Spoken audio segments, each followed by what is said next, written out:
Well, 11 years ago, I was driving home from work, working late shift, and about 1 in the morning, I saw 5 kids between the ages 6 and 12 hanging out on a street corner. And what really blew my mind, it was a school day the next day.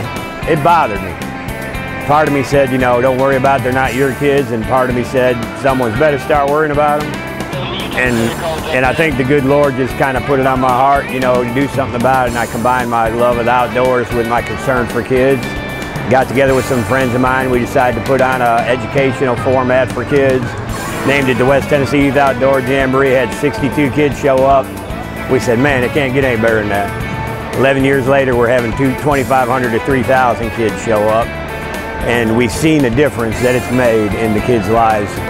The kids in the camouflage, these are the kids that go to bed early, get up early, say yes sir, no sir, yes ma'am, no ma'am. And they're the kids that take the right paths in other directions in life. The greatest resource we've got is outdoors and our children. They're the whole future.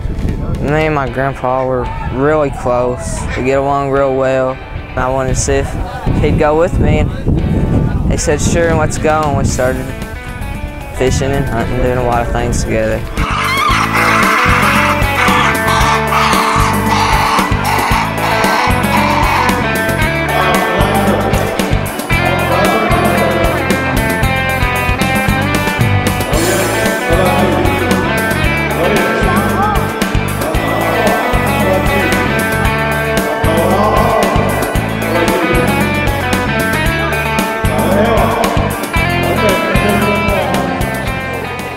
The Wildlife Society here at Martin, we're a big group.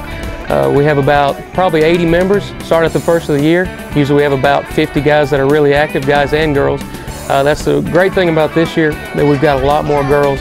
We've seen that in the past, a lot more girls coming up here. We're really glad to see that. We're a big group, we do a lot of things, have a lot of projects going on. We try to team up with some people like Tyson, do some native vegetation work with them, habitat restoration, bring in some bluebird boxes, and do a lot of things on the land that they have. That's how we're able to go on our trips and fund those things, just through our contracts. We also team up with TWRA, and we do some check stations here in West Tennessee, help the biologists age, weigh the deer a lot of times, measure the antlers, and do a lot of work like that. Anything that we can get our guys put in front of some wildlife professionals is what we try to do here. What we're going to demonstrate here is what we call a rocket net. You know what a bottle rocket looks like? Yeah. That's about what that looks like, a big steel bottle rocket. So, y'all ready? Yeah. Y'all ready? Yeah. Okay. It's going to be loud. So, 3, 2, 1.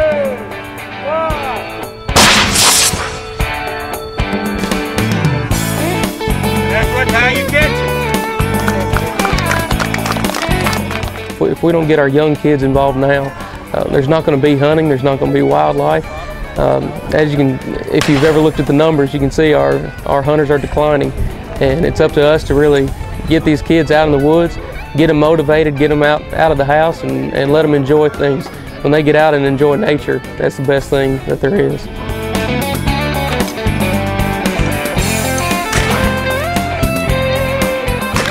And it's been successful, but it's not me, it's not our committee. We're the boat, God's the motor. What I see in the future is we need some help. There's about 12 of us on the committee, which is double to what it has been in the past, and it takes up about 3 months planning it, and one day it's over. And all of us complain, all of us are ready to quit, but then we get here this day and see what it does, and it all makes it worthwhile. You get a little choked up.